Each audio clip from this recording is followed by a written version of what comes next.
Well, that's pretty deep. You got it. Oh yeah, it's even deeper down there. Yeah.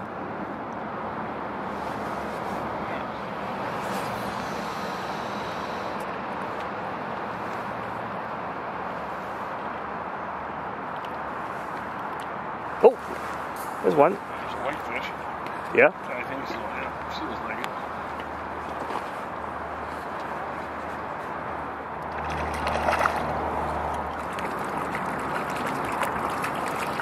Rocky Mountain whitefish. See, you have a very small mouth. A lot of people kind of mistakenly identify it as a minnow, but it's in fact in the salmon family, right? Yeah, it's a Rocky Mountain whitefish. Yeah, it's got an adipose thing. Beautiful. Okay, we'll let it go. There was one out there. Yeah.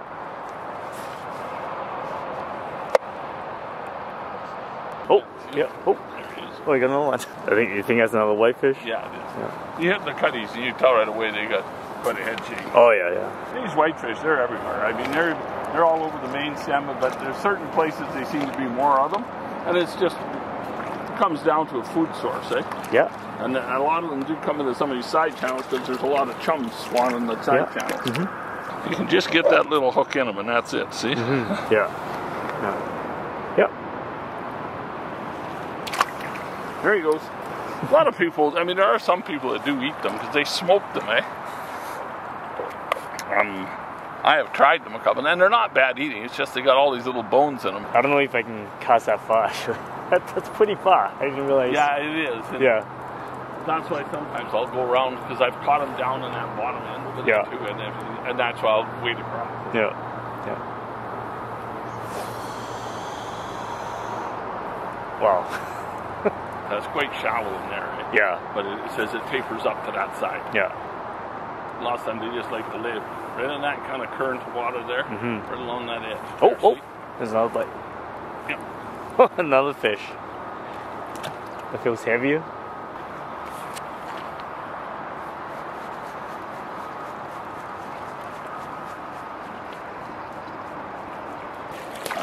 Beautiful. They're such pretty fish. Yeah. Harvest fish, they call them, eh? Yeah. I'll just let you guide it in there.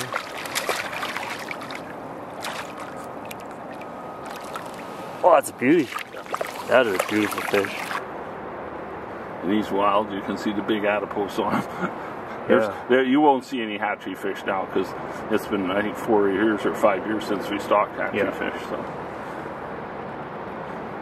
Good morning, everybody. It's late January, and we're blessed with some pretty nice weather here in southern British Columbia, as usual, while the rest of Canada freezes, right? So we're fishing for a variety of species today on the Fraser River. I guess this time of year, I've never actually done fishing on the Fraser during January, but you have many times. Yep. This is Nick, my good friend Nick, and we fishing for what? Cutthroat trout? Yeah, this time of year you'll get, in the Fraser, you've got a bunch of species, but the main ones are cutthroat, whitefish, Rocky Mountain whitefish. Yeah. You'll get pike minnows, the large ones that overwinter, and you'll get bull trout. Oh, bull trout as well. Yeah, okay, yeah. You can, yeah. And you could even get lucky and hook a steelhead. Yeah. Which happens. So up to 5 different species and within your reach. Yeah, and it's, I mean, the Fraser is a vast area, especially, and the main area we target is from Hope down to, like, say, the mouth of the Harrison. Yeah. And there's a lot of tributaries come in that feed the Fraser that have, they're the kind of the mother streams for the cutthroat that live in the Fraser. Like, they come and go for feeding, spawning, whatever. Yeah. And it really, I mean, they don't do the hatchery program anymore for cutthroat, but there's still lots of wild fish. And they're a really nice fishery, whether you're fly fishing, drift fishing like this with bait. I mean, at this time of year, we'll fish bait a lot and fish single eggs and stuff because it's a natural feed. The chum have just finished spawning, and they're still on the eggs pretty good. But as you get a little later in the spring, end of February, March, April, they're on to the stoneflies and leeches and also the fry. Once the fry start to hatch, then the fishing with minnow patterns becomes really good. Right. Yeah. But so, wouldn't you say the fishing's best between now and, let's say, March before fresher starts? Yeah, I would say, realistically, you can start fishing as soon as the chum are almost finished spawning. So I always consider the prime time.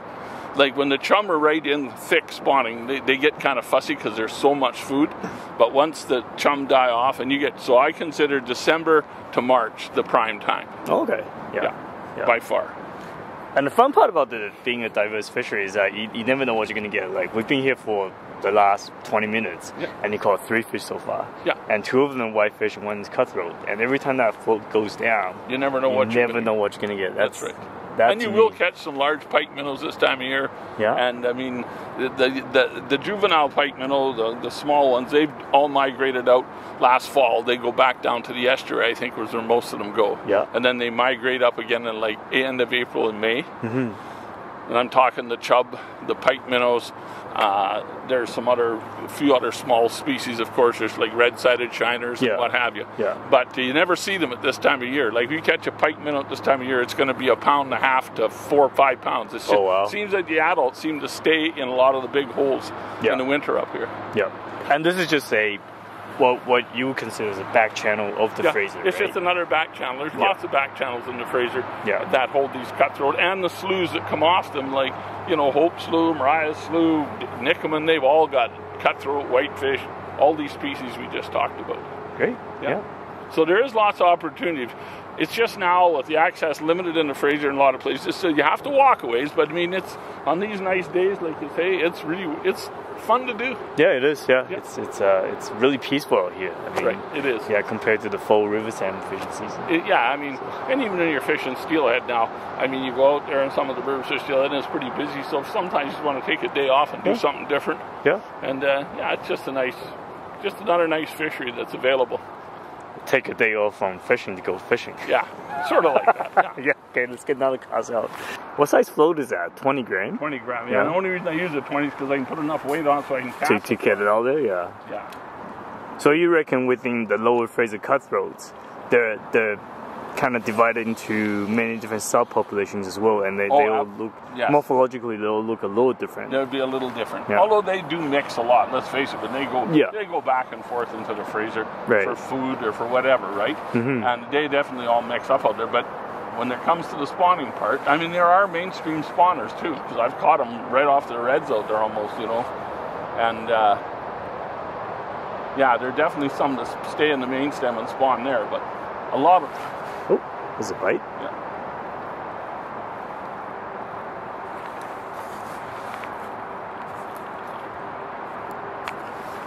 A lot of them do come into the tributaries to spawn because that's where they originated. Mm-hmm.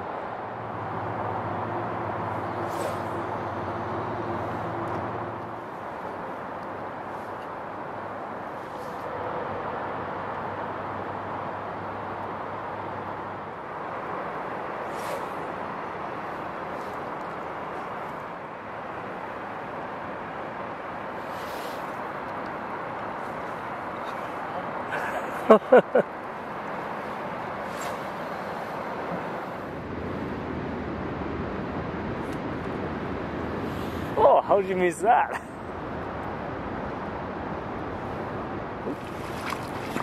Another buck.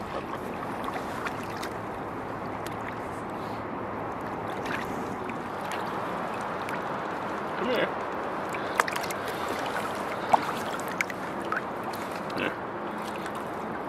It's about roughly 1 pound? Yeah, a little over a pound, probably 1.5 pounds anyhow. Beauty. Another buck? Yep. Yeah. Big trout. Alright, off we go. He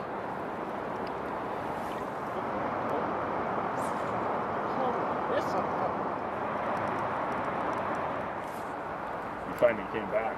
Yeah.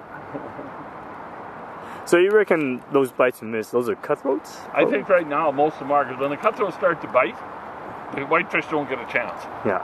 And then all of a sudden the cutthroat could go, and then you catch whitefish one after another. Oh, that's beauty. Aren't they beautiful? Yeah.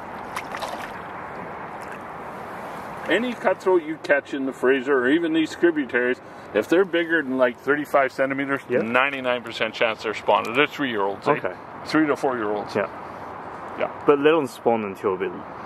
They spawn anywhere from in the Fraser and the tributaries, end of December, right through till April. Okay. well into April. Yeah. And then and a lot of it because the tributaries like Hope Slough, Mariah Slough, Pikeminnow, they're a little warmer, so they'll spawn a little sooner in them, eh? They've got a really small head, just like any other salmon species, right?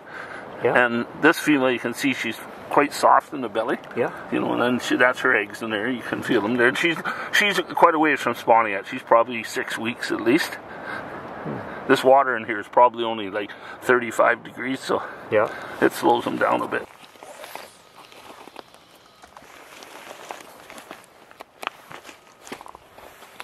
It's a new spot. New spot. Yep. Yeah. Yeah, we're in a new spot, and this is right on the main stem pretty well. Oh, you just got a bite there. Yeah, we just missed them. So before we were fishing the backwater, now we kind of almost on the main. Would you say this is the main stem of Fraser? Yeah, well, it is. It's one of them. It's one of the river splits above us here and goes into 2 big channels. This is one of them, but it's still it's pretty well main stem. Yeah. It's not like we're fishing a little side channel. Right. Or a backwater. This is main stem, current. The whole works. And there'll still be cutthroats in here as well? Cutthroat. And I mean, there's long stretches of river, but there's always places along there that the cutthroat like. You just have to get out and walk and look for it. Okay. And you'll find it. Yeah. They're out there. And as you can see, we're overwhelmed out here by people. Look at that. It's so busy. Yeah, so busy. That's kind of the nice thing about it. Yeah. And salmon do spawn here, right? Like pink and chum, they come in, they'll spawn here, and that's where the food is. That's why these fish are here now. That's one of the reasons they're there. Yeah. Because, and I mean, a lot of these fish, you got to remember, they're eating trout especially, and bull trout. They eat a lot of salmon flesh. Yeah. So dead fish are laying bottom. They're getting pulled at by crayfish and whatever. Yeah. And there's little pieces falling off, and they're all over it. Eh? Whoa! Don't have to go that far yet. No. Well, that's you'll see them. The trout take it; they usually snap it under. Yeah. When the pikeminnow take it, it'll sort of it's bobble, like slow, and they'll just start dragging it. Eh? Oh yeah, yeah. Like that, maybe. Something happened there. Yeah. There he is again. Yeah. See him? Oh yeah, yeah. There he is. Oh, there's a fish. And they pull. So that's probably a pikeminnow. That's a pikeminnow, guaranteed.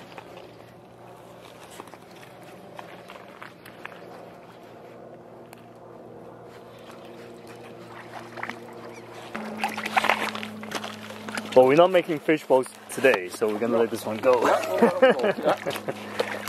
We don't.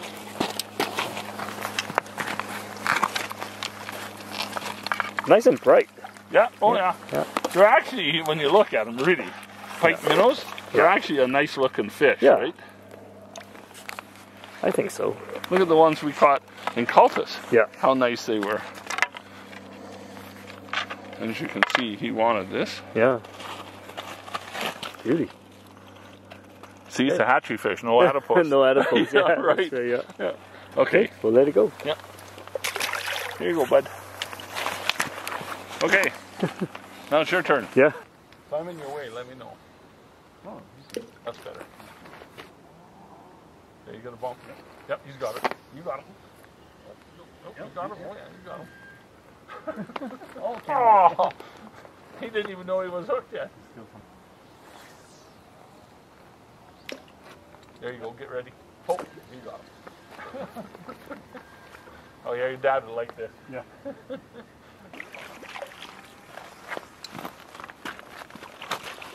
But there's another one of the fish you're going to catch out here, even in the middle of winter.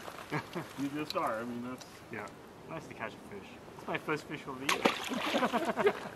Oh, there's a fish. That's a fish. That's a fish. There you got him. Fish? Yeah, yeah. Oh, yeah.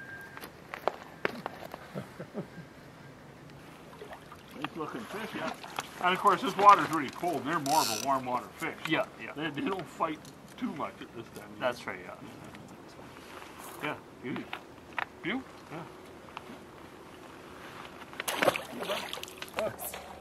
Oh.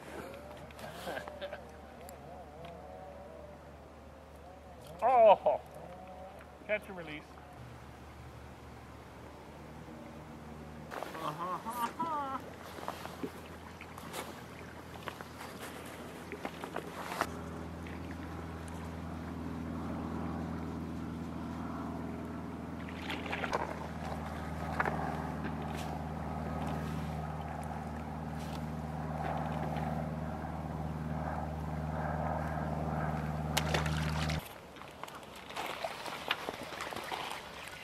got a belly on it. Big female, I'm sure.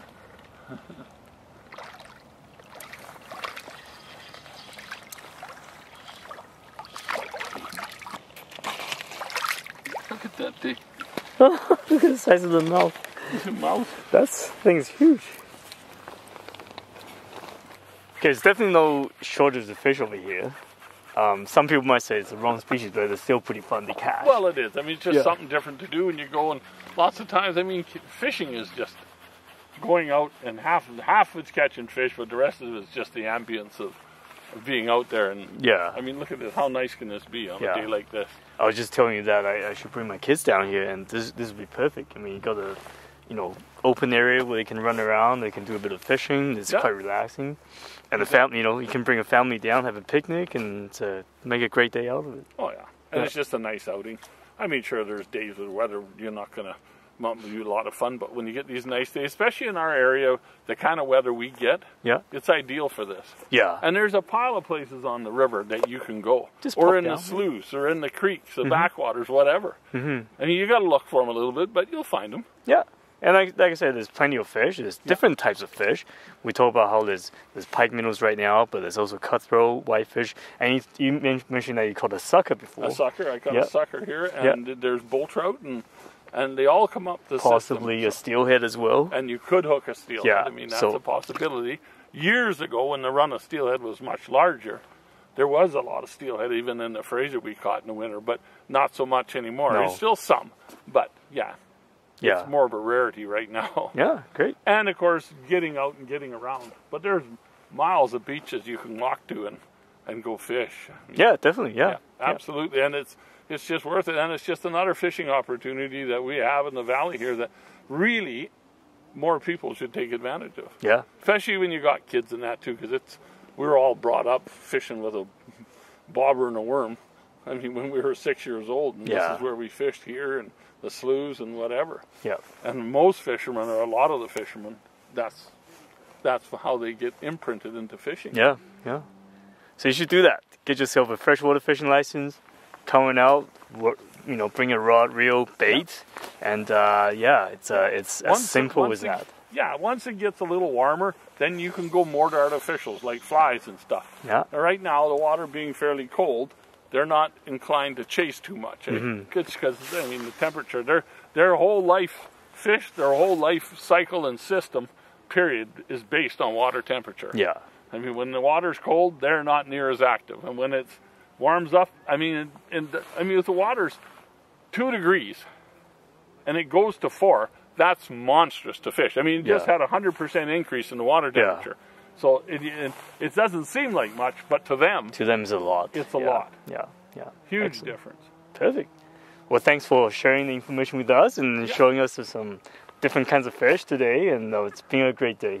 Yeah, you bet it has. I'm glad you enjoyed it, and I did too. Yeah, and thanks for watching, everyone. And make sure to subscribe to the channel. And until next time, good luck fishing.